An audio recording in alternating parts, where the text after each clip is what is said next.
Radio Peloton. Radio Peloton. Salut à tous, très heureux de vous retrouver dans ce nouvel épisode de Radio Peloton. Casting du jour, bonjour. Si Remco change de maillot, lui continue à le marquer à la culotte. C'est David Leher. Salut David. Salut. De tête, il est capable de vous citer le palmarès intégral des championnats du monde. Épreuve sur route, mais aussi de chrono, je pense. Salut Nicolas Christians. Depuis 2000, n'exagérons pas, salut. De ce siècle. Voilà, messieurs, avant de rentrer dans nos 3 débats, qu'est-ce que vous retenez de la semaine écoulée? Honneur à notre grand voyageur, David. Alors évidemment, on pourrait retenir la victoire de Remco, mais on en parlera plus tard. Moi, je voudrais plutôt revenir sur des faits qui auront une incidence lors des printanières, principalement la blessure de Mats Pedersen, tombé dès la première étape à Valence, fracture de la clavicule et du poignet. Donc, lui qui rêve toujours d'un monument. De gagner un monument, va peut-être devoir reporter ses espoirs à plus tard. Il y a une autre chute malheureuse, c'est celle de Kian Uijtdebroeks, qui lui est passé chez Mobistar justement pour devenir le coureur qu'il veut enfin être. Nous disait être là pour monter en puissance, et pas de chance, il est tombé. La blessure est pas si grave, c'est une fissure du coude, mais enfin il devrait quand même ne pas pouvoir reprendre avant le Tour du Pays Basque début avril. Et puis je termine sur une bonne nouvelle qui est la victoire de Bini Girmay, la première quand même depuis juillet 2024. Oui, il s'est passé des choses à Valence, il n'y avait pas que du vent. Nico, qu'est-ce que tu retiens de la semaine ? Ouais, je pourrais compléter ce qu'a dit David par le fait que je retiens aussi, c'est que Pedersen il roule déjà sur un home trainer avec son plâtre comme ça et il tourne les jambes. Alors il fait sans doute pas encore d'intensité, mais on sait que c'est un forçat de travail et je suis presque sûr qu'il va trouver le moyen de ne pas perdre la forme. Ce que j'avais retenu sinon, c'est les 2 victoires de l'Auto Intermarché. C'est l'équipe belge qui a le plus de victoires en ce début de saison. Ils ont très mal commencé avec des blessures, des chutes, des maladies. On pouvait s'inquiéter pour eux, mais Mathieu Kokelman a gagné à Bessèges un sprint sous la pluie particulier, mais il l'a gagné, il fallait quand même le faire. Tout à fait. Et Baptiste Weistrofer a gagné en échappée, ce qui est de plus en plus rare, mais il l'a fait aussi au Tour d'Oman. Donc 2 belles victoires pour l'Auto Intermarché, ça lance la saison, c'est plutôt bon. Ouais, c'est toujours ça de prix, vaut mieux ouvrir le compteur le plus tôt possible. Wout van Aert ouvrira peut-être son compteur, messieurs, au Samin ou alors au Nieuwsblad. On serait quand même assez costaud vu l'état dans lequel il est, mais c'est ce qu'on peut aussi retenir de la semaine, sa potentielle participation au Samin sur les routes wallonnes, peut-être pour succéder à Mathieu Van Der Poel au palmarès. Oui, on attend encore confirmation, mais pourquoi pas. Moi, j'ai une petite réserve là-dessus. C'est le Samin, c'est pas la course la moins nerveuse, c'est pas les plus belles routes, c'est assez technique, assez difficile. On voit souvent des chutes, donc j'espère que s'il y va, ce sera sans encombre. En revanche, je connais des organisateurs qui doivent être particulièrement heureux et en tout cas attentifs, puisque 1 an après Van Der Poel avoir Van Aert, au départ, ce serait quand même pas mal du tout. Et au palmarès, encore plus. Exactement. En parlant de palmarès, on va parler de Remco Evenepoel. Alors, on va se demander, messieurs, s'il a franchi un cap ou s'il est en forme trop tôt. À choisir, petit quiz. Il était donc autour de la communauté de Valence. Mais qui est le recordman du nombre de victoires de cette épreuve, messieurs ? Un certain Alejandro Valverde. Ouais, bravo. Avec bonus, tu as la main. Combien de victoires pour Valverde ? 4 ? Une de moins. Ah, 3. Voilà, 3. J'hésitais. Voilà, Nico, tu es mené. Il va falloir réagir après, mais je ne m'en fais pas. Tu as encore 2 occasions d'égaliser, de reprendre l'avantage. David, tu reviens de Valence. Oui. La question elle est assez simple. Déjà, comment tu as trouvé Remco durant les jours que tu as passé là-bas ? Très très bien. Alors on a parlé juste avant avec Nico. Remco est très très serein, très calme, très disponible. Très souriant, aucun geste de nervosité qu'on le voit encore faire quand il est pas trop bien. On a vraiment l'impression qu'il s'est adapté très vite dans sa nouvelle équipe. On verra bien quand il roulera avec Lipovic comment ça ira, mais je l'ai trouvé très très bien. Et alors effectivement, dans une toute grande forme, il nous a dit hier soir après le Tour de Valence, je suis à 85% de mes capacités. Bon, c'est plutôt prometteur. Mhm. Quant à savoir s'il est en forme trop tôt, moi je ne pense pas, mais je vais d'abord laisser Nico me dire ce qu'il en pense et puis j'enchaînerai. Nico, il est en forme trop tôt, 85% alors qu'on est à peine mi-février, c'est trop. S'il est vraiment à 85%, c'est très bien. Mais j'aurais aussi tendance de toute façon à dire qu'il ne faut pas s'inquiéter. Je pense qu'ils savent très bien gérer. Ils ont un staff assez monumental chez Red Bull, parce qu'on peut parler, et on va parler de Pellizzari, etc., qui l'entourent sur le vélo. Mais au niveau des entraîneurs, de l'aérodynamisme, etc., du matériel, ils sont plutôt bien équipés aussi, donc je ne m'inquiète pas. Ce qui m'a particulièrement rassuré, moi, c'est qu'il a annoncé pendant tout l'hiver et même depuis les championnats d'Europe l'année passée qu'il voulait progresser sur l'explosivité sur les 4-5 premières minutes pour suivre une attaque de Pogačar. C'était vraiment la grosse conclusion après le championnat d'Europe en Drôme et Ardèche. Et il a fait le test qu'il voulait, il l'a dit d'ailleurs, il avait planifié son attaque dans l'étape Rennes plusieurs mois à l'avance. Je pense qu'il s'était dit ce sera le premier vrai test, c'est là, voir si je peux monter cette bosse qui faisait à peu près 2 km à 9-10%. Donc c'était la durée d'effort parfaite pour tester ses progrès sur cet intervalle-là. Et il a répondu présent. Il a commencé à accélérer assis, il n'y avait plus que Tiberi. Tiberi a commencé à lâcher quand Remco ne s'était pas encore dressé sur les pédales. Et quand il s'est dressé sur les pédales, il a très vite creusé 20 secondes. Sur les derniers kilomètres, c'était peut-être un peu moins tranchant qu'il peut l'être parfois dans certains de ses solos où il est irrattrapable. Là, on a presque douté à un moment. Mais en tout cas, l'explosivité, il voulait la travailler et elle est bien au rendez-vous. David, c'est vrai que c'était le chantier principal depuis son arrivée chez Red Bull. Alors, il y a déjà une chose qu'il faut savoir, c'est que Remco, s'il peut se préparer tout à fait correctement en hiver, derrière a toujours très très bien commencé sa saison. Ça, c'est la première chose. Puis il s'est très bien préparé. Puis comme dit Nico, il y a eu un axe de travail complètement différent. Il a été un peu bousculé dans ses habitudes. Remco, il s'en est pas caché. Dan Lorraine, donc son nouvel entraîneur qui vient du triathlon, donc un luxembourgeois, eh bien, lui a fait faire de l'explosivité, un travail à très haute intensité, très tôt dans sa préparation. Ça, c'était la nouveauté. Ça cassait aussi un petit peu ses habitudes, finalement. Exactement. Donc lui, il nous a dit, j'étais un peu secoué, je savais pas très bien, je souffrais à l'entraînement. Et donc il se demandait, mais comment je vais réagir dans cette fameuse ascension? Et là, ça l'a rassuré pleinement. Il s'est dit, là, je suis vraiment dans le bon. Parce que c'est un Remco explosif qu'on a vu. C'est aussi un Remco qui va savoir gérer. Donc lui déjà sait gérer pour revenir à la question s'il est en forme trop tôt, lui il sait gérer son calendrier, mais son équipe, comme l'a dit Nico, gère très très bien. Il va disputer l'UAE Tour dans une semaine. Après, il y aura un stage en altitude. On ne va pas lui demander de travailler comme un fou. Il va y avoir de la récup derrière. Moi, je me fais aucun souci par rapport à ça. Comment tu l'as trouvé justement individuellement, avant qu'on parle du collectif qui l'entoure désormais? Ils se sentent comment finalement sous ces nouvelles couleurs? Ils se sentent très très bien.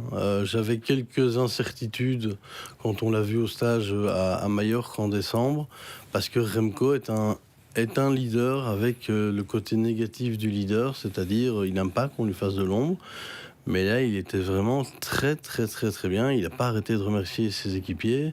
C'était vraiment un Remco, très serein.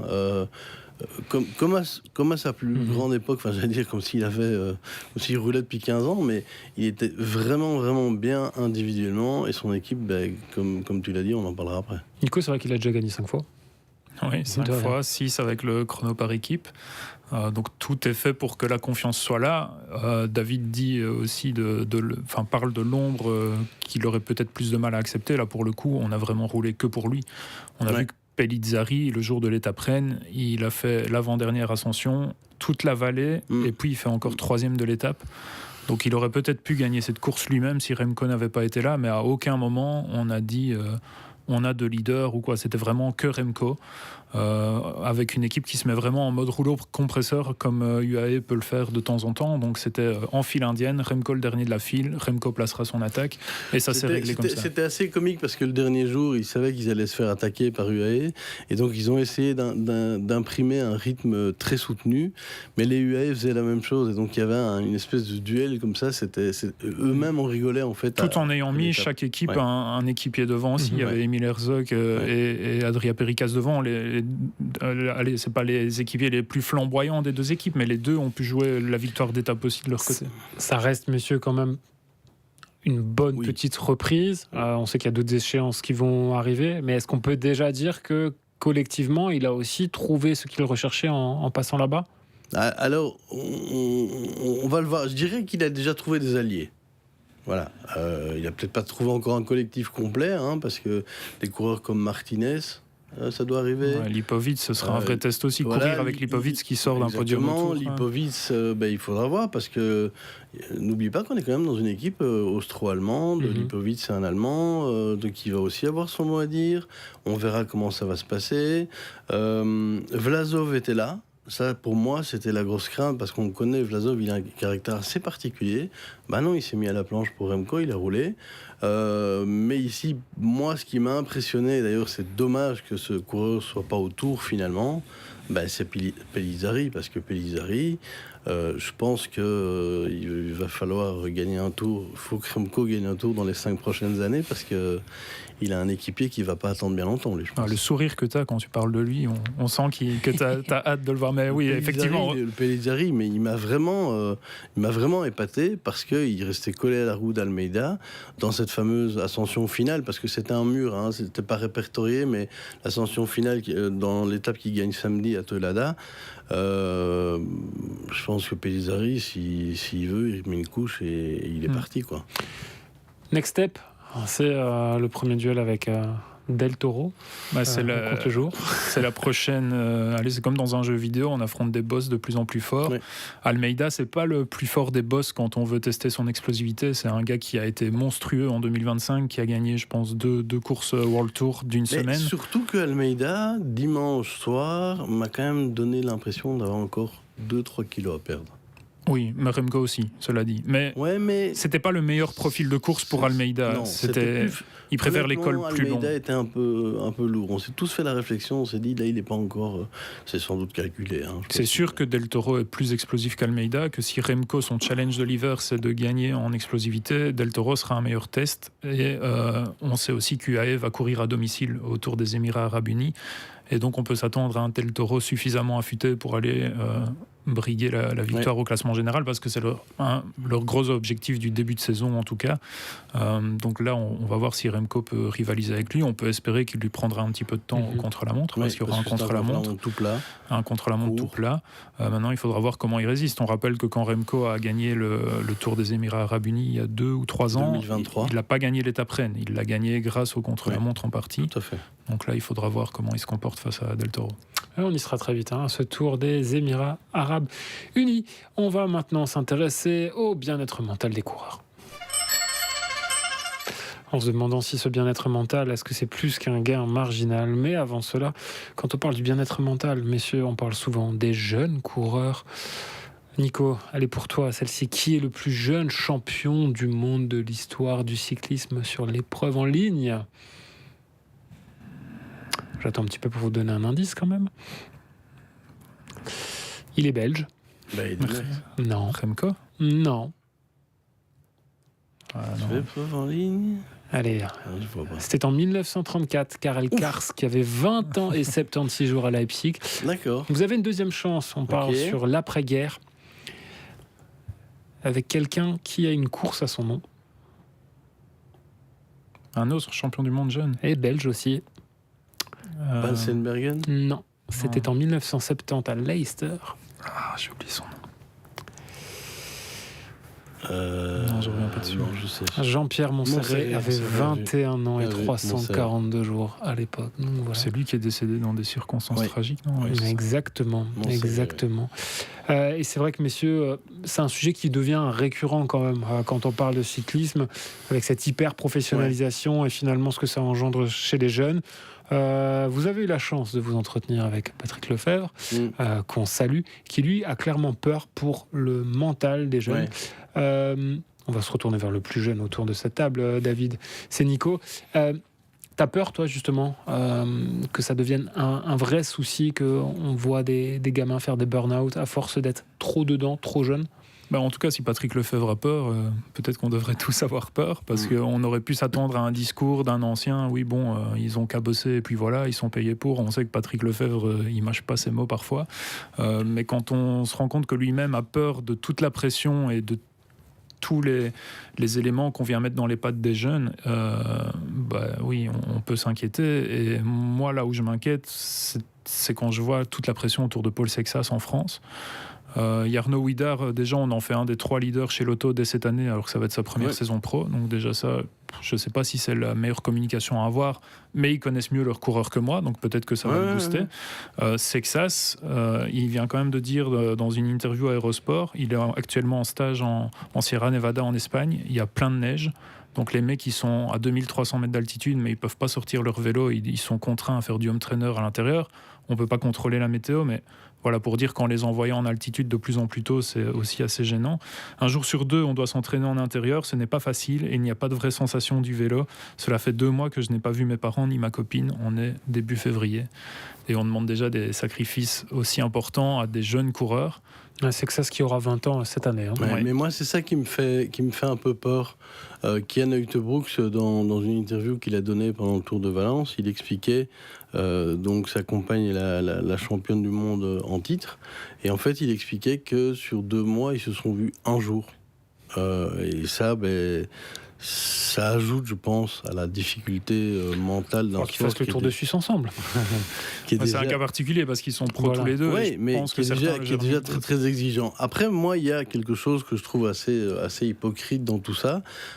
C'est quand on demande à Patrick Lefebvre qu'est-ce qu'il faut faire. Est-ce que les équipes doivent mettre des structures en place? Il me dit oui, bien sûr, mais c'est d'abord les parents. Mais c'est un peu facile. Forcément, les parents, ils voient l'appât du gain, ils voient que le gamin est doué et qu'il peut... Donc le projet Mbappé n'est pas que réservé au football. Exactement. On a du projet Remco, David. Tout à fait. Oui, absolument. On est en plein dedans. Et je pense que si à un moment donné, on freine pas les choses, l'UCI, voilà, c'est la fédération internationale. Si elle ne freine pas les choses, si elle ne met pas des règles en place... Mais que faire, du coup? Quelles règles? Il va y avoir des problèmes. On ne peut pas signer, on ne peut pas donner un contrat pro à un coureur de 15 ans. Je dis 15 ans, voilà, c'est un exemple. On doit laisser un gamin de 15-16 ans aller à l'école normalement parce que si à 22 ans il fait une chute et qu'il n'est plus capable de rouler à vélo, il n'y a plus rien. Il faut quand même que ces gamins soient équilibrés. Maintenant, Philippe Gilbert, il dit tout le temps, les gamins de 16 ans, ils ont un matos que moi, j'ai jamais eu.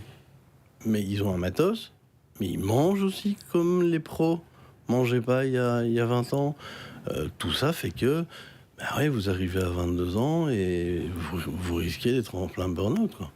Nico, ça veut dire aussi que, pour reprendre un exemple qu'on a eu dans le foot avec Eden Hazard, qui avait commencé très tôt, mais qui a aussi arrêté très tôt, la durée des carrières va peut-être pas forcément bouger, mais va se décaler. Se décaler, oui, et même peut-être bouger. Moi, je pense qu'il va bouger. Ça va dépendre beaucoup de chacun. Un Kian Uijtebroeks a déjà dit plein de fois que lui, il adore ça, être en haut d'une montagne. Ça va peut-être changer maintenant qu'il a une compagne et peut-être des projets avec elle, ou en tout cas de se voir plus souvent qu'un jour tous les 2 mois. Ça, c'est sans doute le minimum des projets quand on est en couple. Mais le meilleur exemple est celui de Pogacar, qui, à la fin du Tour de France l'année passée, dit quand même, moi, je suis pas à l'abri d'un burn-out. On parle quand même du justement, les stars du peloton, tu parles de Pogacar, on l'a vu sur les skis, on sait que Mathieu Van Der Poel est quand même autorisé par Alpecin de les 2 contre-exemples. Et c'est ce vers quoi il faut aller? En tout cas, on sent que ces deux-là bénéficient de certains passe-droits, peut-être grâce à leur palmarès aussi, peut-être que les équipes les protègent, ils se rendent compte que... Est-ce que c'est pas ça qui peut leur permettre de durer aussi? C'est clairement l'objectif. Je pense vraiment que c'est ça. C'est objectif. Mais donc, oui, comme tu dis, Pogacar, il vient de faire un peu de ski avec Urska Sigart, sa compagne, qui elle aussi est professionnelle. Ils en ont profité pour rouler un peu, mais ils aménagent certaines choses pour se faciliter la vie. Et Van Der Poel, il s'est quand même pris une semaine de ski entre son titre de champion du monde de cyclocross. Il est parti dès le lendemain skier. Il était sur les pistes et pendant une semaine, il l'a pas fait. J'ai interviewé il y a une dizaine d'années Maxime Montfort qui me disait moi, le ski alpin, c'est interdit dans mes contrats et tout, risque de blessure, mais j'ai hâte d'en refaire. on voit que Van Der Poel, qui a quand même un palmarès assez incroyable, on lui autorise à en faire. Donc là, très bonnes assurances. D'un côté, il y a sans doute des bonnes assurances, mais on s'assure aussi que le garçon puisse être frais mentalement au début de saison. Parce qu'on évoquait Ouider, il y a la pression aussi qui est mise par Powell, qui dit le voir déjà dans un top 5 sur un grand tour. C'est compliqué à gérer pour ces garçons-là. Mais c'est très difficile à gérer pour ce garçon-là. Il faut que le garçon ait la maturité. Tout le monde n'a pas cette maturité qu'un Van Aert, un Evenepoel. Et oui, il y a des risques. de. Et puis il y a toutes les sollicitations aussi. C'est que ça, s'il a déjà son attaché de presse particulier chez Decathlon depuis quelques semaines, c'est assez fou quand même. Il doit composer avec la pression de tout un pays aussi qui attend un vainqueur du Tour de France depuis très très longtemps. Donc, mais c'est ça qui est aberrant. Il faut s'en rendre compte, c'est que le gamin, il a toute la France qui n'attend que lui, quoi. Quelle pression énorme ce gamin a sur les épaules. Moi, je ne voudrais vraiment pas être à sa place. En tout cas, j'espère que Decathlon connaît suffisamment bien son coureur pour savoir quelle pression il peut assumer et à quel point il va pouvoir tenir le coup. Mais en tout cas, quand on lit ces déclarations-là, c'est un peu inquiétant. Et imaginons, et je ne lui souhaite vraiment pas parce que je pense que c'est le plus grand des jeunes talents du cyclisme mondial pour l'instant, si c'est que ça s'explose en vol dans 6 mois, 1 an, 2 ans, je pense que là, Decathlon, ils vont se prendre des reproches de tous les côtés parce qu'il y a en tout cas beaucoup de petits indices qui laissent penser qu'ils y vont peut-être un peu fort avec lui. Maintenant, c'est un vrai test aussi pour cette équipe. On connaît son histoire, c'est anciennement AG2R la mondiale, et une petite équipe qui vient de Savoie, là qui grandit, ça a l'ambition d'être l'égal de UAE et de ce type de mastodonte-là, avec le budget qui va avec aussi. Est-ce qu'ils ont la culture ? Ah non, c'est ce que j'allais dire. C'est que les personnes qui viennent maintenant n'ont pas forcément cette culture du vélo qu'avait un Vincent Lavenu. Parce qu'on se souvient ce qui s'était passé avec Romain Bardet, qui était parti aussi parce que c'était pas assez professionnel. Oui, mais bon, je pense qu'ils ont dans leur fort intérieur l'intime conviction qu'ils détiennent un vainqueur de Tour de France français dans l'équipe. C'est normal de se donner les moyens de ses ambitions autour d'un leader comme ça. Maintenant, je souhaite que ça ne capote pas. Mais je pense qu'il va... Je suis persuadé qu'il faut écouter le coureur, écouter ce qu'il a à dire, qu'il ait 18 ans, qu'il ait 20 ans, ne pas tout lui dicter. Je ne dis pas que Visma a mal fait les choses avec Kian Uijtdebroeks, mais un Kian Uijtdebroeks qui part de chez Visma parce qu'on ne le laisse pas respirer, il a 22 ans, le gamin. Il se plaint aussi de la façon dont il a été entraîné chez Visma, Kian. Apparemment, Visma utilise beaucoup plus des systèmes d'entraînement autour des intervalles et des intensités. Et Kian, il dit qu'il a plus besoin de faire de la zone 2, un peu comme ils le font chez UAE. On sait que Pogacar, il peut rouler 5 heures à l'entraînement à allure assez modérée et puis exploser en course. Alors, on est bien d'accord que ce système-là fonctionne chez certains Vingegaard. Il a besoin d'un système très carré, qu'on lui dise exactement ce que tu dois faire. Mais c'est pas le cas de tout le monde. Et pour revenir à Paul Sexas, quand on a un joyau pareil, il faut l'écouter, je pense. Ouais, c'est un joyau sur lequel on fonde beaucoup d'espoir pour faire le plein justement de points UCI. C'est notre 3e débat du jour. Est-ce que les points UCI sont-ils en train de ruiner le cyclisme ? Un vaste débat qu'on va ouvrir, mais avant cela, messieurs, on parle d'un classement, le classement UCI, mais individuel, cette fois. Vous savez que c'est Tadej Pogacar qui le domine. Mais depuis combien de semaines en tant que numéro 1 mondial a-t-il passé ? Allez. 150 minimum. Nico a dit 150, David ? Moi je dis 120. Eh bien, ni l'un ni l'autre. Vous en êtes très loin, messieurs. Ça fait quand même 238 semaines. Oui, donc depuis le Tour de France 2020. Voilà, c'est considérable. Donc, plus de 4 ans. C'est vrai que c'est assez fou. Mais ça nous replonge dans ce débat, Nico. Les fameux points UCI qui conditionnent énormément de choses. Avant de rentrer dans ce débat-là, est-ce que tu peux rappeler quand même brièvement le mode d'emploi aussi en fonction du nombre d'années avec la remise à zéro des compteurs ? Parce que c'est pas toujours très simple d'y voir très clair. C'est pas simple de le rappeler brièvement non plus. C'est pour ça que je te le demande. On calcule sur des périodes de 3 ans. En fait, il y a des périodes d'1 an pour définir à qui on va donner des invitations dans les plus grandes courses, et puis sur des périodes de 3 ans, on définit un classement, un peu comme en foot, sur quelles sont les équipes qui montent en World Tour ou descendent en Pro Continental. Et il y a des points à distribuer à chaque course, avec forcément des courses World Tour qui valent plus de points que d'autres. Si on en parle aujourd'hui, et le débat, en fait, c'est un certain Michael Matthews qui l'a lancé, et lui, il a dit en interview, ce qui me dégoûte du cyclisme, ce sont les points UCI. On peut voir 3 sprinteurs de la même équipe s'affronter dans un sprint final pour marquer un maximum de points sans même viser la victoire. Effectivement, ça, on l'a vu que les points UCI étaient devenus super importants ces dernières années et que ça a changé la face du cyclisme. Est-ce que c'est une mauvaise chose ? Moi, ça ne me dérange pas du tout.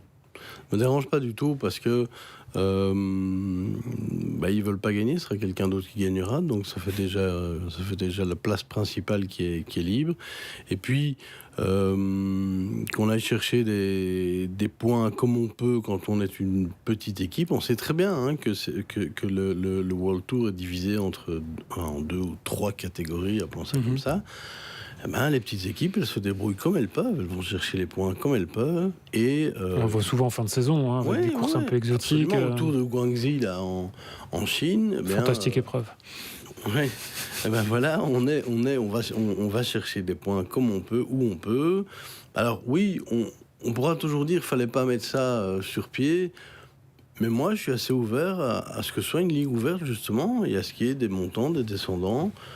Il fallait à un moment donné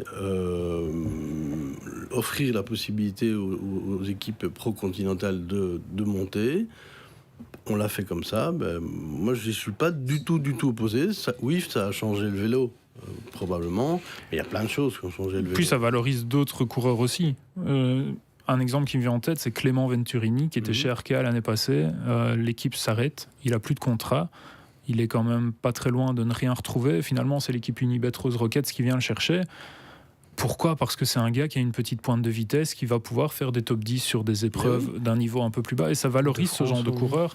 Et c'est sans doute ça, moi, je trouve le plus intéressant. Surtout, peut-être qu'on pourrait avoir un discours différent dans quelques années, où on aurait pu l'avoir il y a quelques années. Mais là, on est à l'ère de Pogačar, Van der Poel, Evenepoel, Van Aert il y a quelques années. C'est des gars qui peuvent privatiser un grand nombre de victoires sur les plus grandes épreuves. Donc je trouve ça intéressant pour tous les autres, en fait, d'être valorisés, non pas par les victoires parce qu'elles sont très dures à atteindre, mais par des 2e places, des 5e places, des 8e places. Est-ce que ça ne crée pas trop de nervosité sur la fin de certaines Oui, alors ça peut-être. Ça peut-être.